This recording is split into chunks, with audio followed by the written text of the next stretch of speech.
और अब हम मौजूद हैं पांचना गुड़ला लिफ्ट परियोजना के पास खड़े हुए हैं। आप देख सकते हैं ये 7 गेट हैं, 7 गेट हैं, इनको खोला जाता है और उसके माध्यम से फिर पानी को नदी में पहुंचाया जाता है। तो ये यहाँ से इसका पूरा सिस्टम जो है वो चालू होता है। चलिए मैं आगे का और दिखा देता हूँ अब आपको।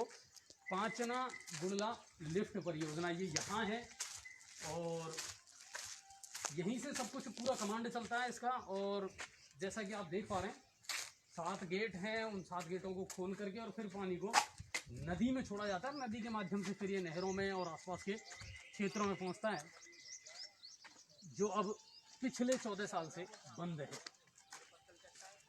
पानी खूब है, सब कुछ है, लेकिन अब वही बात है ना साहब कि एग्जीक्यूट नहीं हो रहा वो इनफील्ड। ये देखिए, आपको मैं दिखाना चाहूँगा प्रस्तावित सिंचित क्षेत्र जो है वो 1973 हेक्टेयर है। प्रस्तावित सिंचित गांवों की संख्या है। प्रस्तावित नहरी तंत्र की लंबाई 12 किलोमीटर है। स्टैटिक हेड 45 मीटर का है। जीआरपी लाइन की जो लंबाई है वो 2.70 किलोमीटर है। तो ये पूरा पांचना गुड़ला लिफ्ट स्कीम है।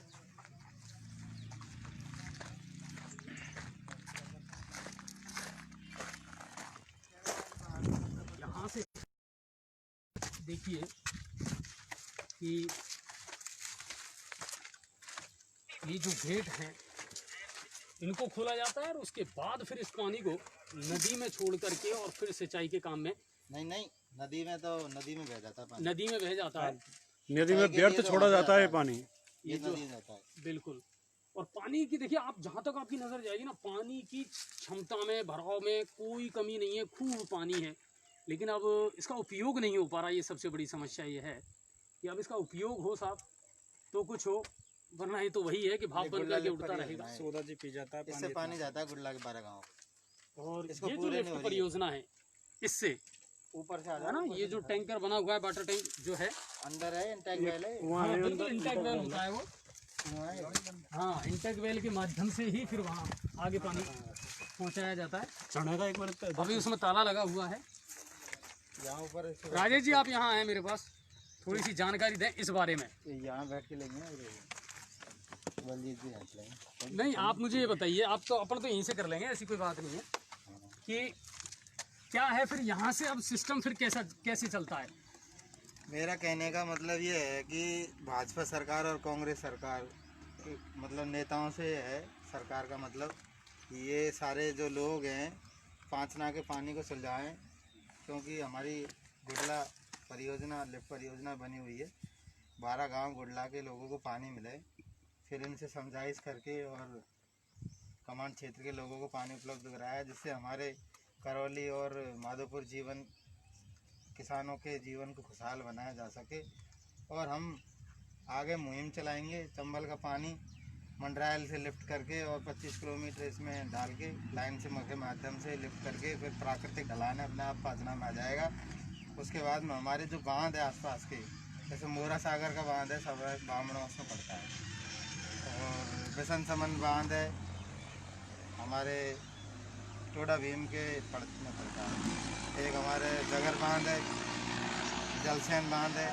और हमारी इन बांधों को रिचार्ज भरने के बाद में पांचना जो डैम है इसमें से नदी निकलती है, हमारी गंभीरी नदी, इसको 12 महीने बहता हुआ बनाया जा सकता है, जिससे भरतपुर तक का जल स्तर सुधर जाएगा और जीवन भी सुधर जाएगा। किसानों में आत्मीयता आएगी और भाईचारा बढ़ेगा और भाईचारे का संदेश मिलेगा इससे। यही अच्छा, हम कहना चाहते हैं। टोटल मेंटेनेंस है या जो भी है वो तो अब हो ही रहा है, हर साल उस पर तो खर्चा हो ही रहा है। सरकार के जो कर्मचारी लगे हुए हैं उनको तनख्वाह मिल रही है बराबर से। रिपेयरिंग के नाम पे पैसा भी लेते हैं वो लोग। अभी 50 लाख रुपए आया है, इसके 50 लाख रुपए आया है इसकी लाइटिंग करने के लिए। और पिछले साल 2 करोड़ का इसका ठेका भी हुआ था, 1 करोड़ और 98 लाख रुपए का। किस चीज़ के लिए? इसकी सफाई के लिए इसका ठेका हुआ था, सफाई भी हुई, लेकिन वो व्यर्थ में चला गया वो पानी, क्योंकि पिछले 2 साल से जब बारिश होगी तो आसपास से मिट्टी फिर दोबारा वहीं पे पहुंचेगी नहर में ही। लेकिन वो सरकार का पैसा पानी की तरह व्यर्थ बहा दिया गया है, उसका कोई उपयोग नहीं आया है। और हर साल ऐसे ही इसमें कुछ कर्मचारी लोग, कुछ अय्यन जय्यन जो पांचना की कमेटी में जो बने हुए हैं, आला अधिकारी हर साल वो पैसा डकार जाते हैं कोई ना कोई स्कीम लाके, या तो इसकी सफाई के लिए या इसकी लाइटिंग के लिए। हर साल करोड़ों का घोटाला इसमें करते हैं। अच्छा, इसकी क्षमता क्षमता कितनी है, भराव क्षमता? 282 आपको क्षमता भी दिखाएंगे, वहाँ पर वो लगा हुआ है उसका बोर्ड। हाँ, 282 कुछ पॉइंट मीटर है। 200 कुल मिलाकर के ये है कि मेंटेनेंस के नाम पे देखो करोड़ों रुपए खर्च भी हो रहे हैं आप हर साल, और पूरे आपका जो गवर्नमेंट बॉडी है वो सब लगी हुई है, 262 लेकिन उसके बावजूद भी अगर इस पानी का उपयोग ही नहीं हो पा रहा है तो फिर ये पैसा कहीं ना कहीं व्यर्थ ही जा रहा है साहब। तो ये चीज़ है। चलिए मैं आगे का और अब आपको थोड़ा सा दिखा देता हूँ कहाँ क्या इसका मामला है फटाफट, क्योंकि आज बहुत लाइव आपको मैंने दिखा दी और ये दिखाना ज़रूरी था साहब हमारे लिए, क्योंकि बहुत सारा मामला ऐसा था जो अनछुआ था। लगता था कि यार पता नहीं, सुना ज़रूर था लोगों ने कि साहब पाचना है अपने आसपास है, लेकिन उसके बावजूद भी कभी हम उतना वक्त नहीं निकाल पाए कि जाकर के मौजूदा स्थिति उसकी देखें। तो आज जब हम यहाँ आए उसके पीछे उद्देश्य यही था कि आखिर वहाँ जाकर के प्रैक्टिकली इनफील्ड देखा तो जाए कि मामला क्या है और किस तरह का माहौल है। तो हो सकता है जल्द से जल्द इसका समाधान हो जाए, और हमारा उद्देश्य तो यही है साहब आज इस लाइव को दिखाने का, जो जिस तरीके से हमने इस लाइव को दिखाया है टुकड़ों में या जैसे भी करके, उद्देश्य यही था कि जल्द से जल्द इसका फ़ायदा किसानों को मिले और ये जो पूरा क्षेत्र है ये फिर से गुलजार हो लोगों को सिंचाई के लिए, और कहीं ना कहीं इसको पिकनिक स्पॉट के रूप में भी डेवलप किया जा सकता है। अब आप यहाँ से देखिए कितना शानदार मकान ये लगता है।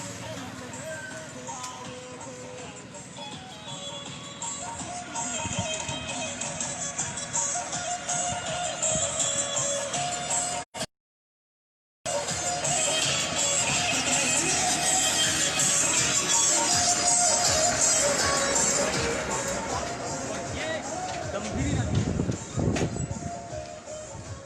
और जो पानी होता है तो वो पानी नदी में छोड़ दिया जाता है। ये आप देख सकते हैं गेटों के माध्यम से।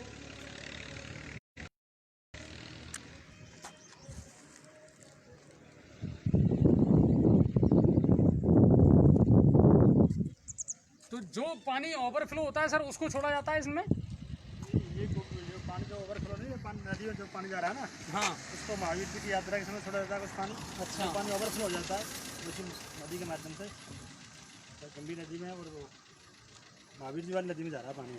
ठीक है, तो कुछ समय के लिए उन नदियों में इस पानी को छोड़ा जाता है।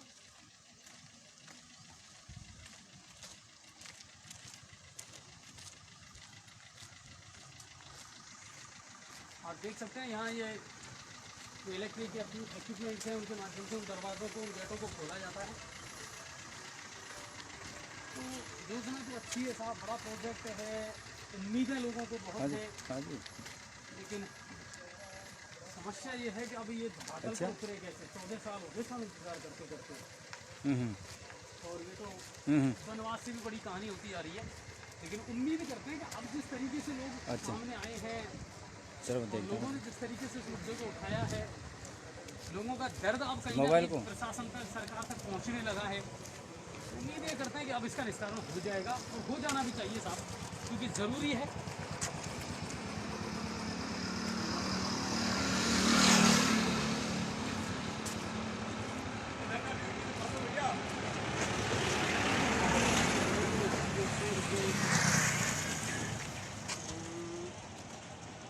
ये कैमरा की तरफ हो रहा है, उसको स्मार्टफोन की तरफ करूं?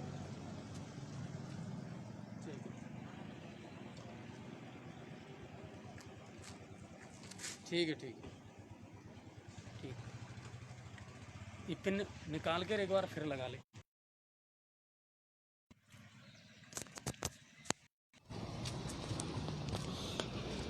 तो उम्मीद करते हैं अब ये मामला जल्द से जल्द सॉल्व हो जाए और लोगों को पानी मिले साहब। बहुत लंबा चौड़ा प्रोजेक्ट है, कोई छोटा मोटा प्रोजेक्ट नहीं है। और ये अब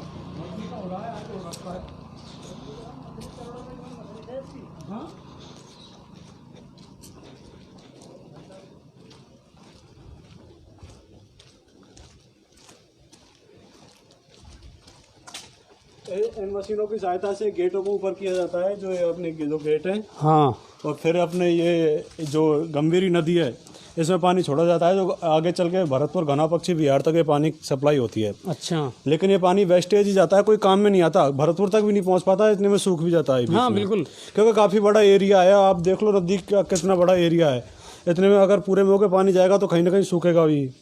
तो प्रॉपर पानी तो वहाँ पे भी नहीं पहुँच पा रहा जहाँ पे ये लोग छोड़ना चाहते हैं।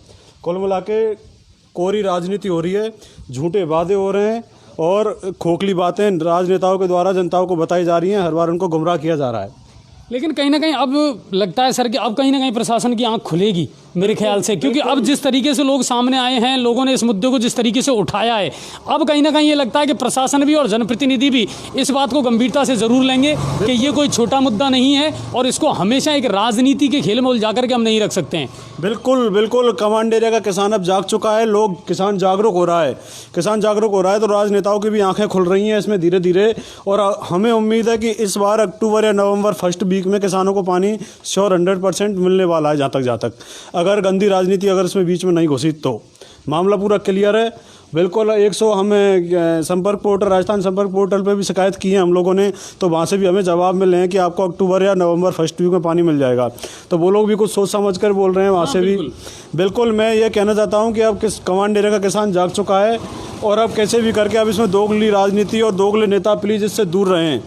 हाँ, इसको राजनीति का मुद्दा, किसान होता है सिर्फ, उसका राजनीति से ना बोल रहा हूँ, किसान अगर हल उठाना जानता है तो वो हथियार उठाना भी जानता है। किसान आपकी थाली में भोजन दे सकता है तो आपके हलक से भोजन निकाल भी सकता है। ये बात आप ध्यान रखिएगा। और जय जवान, जय किसान, जय पाचना। धन्यवाद। तो कुल मिलाकर के ये है साहब कि अब कहीं ना कहीं जो मूड है ना किसान का वो बदल चुका है और अब किसान पूरी तरीके से आर पार की लड़ाई को लेकर के तैयार है, इस पाचना के पेज को लेकर के, और होना भी चाहिए सर, क्योंकि इंतजार लंबा हो गया। ये तो राम जी के 14 वर्ष के वनवास जैसा हो गया साहब। बिल्कुल, तो वो है, उन्होंने अपना वनवास काट लिया, लेकिन बिल्कुल बिल्कुल, लेकिन इतना ज़रूर मैं आश्वासन देना चाहूँगा कि बिल्कुल मुझे उम्मीद है कि बहुत जल्दी इस समस्या का समाधान हो जाएगा और एक शानदार सा इसका समाधान निकाल लिया जाएगा।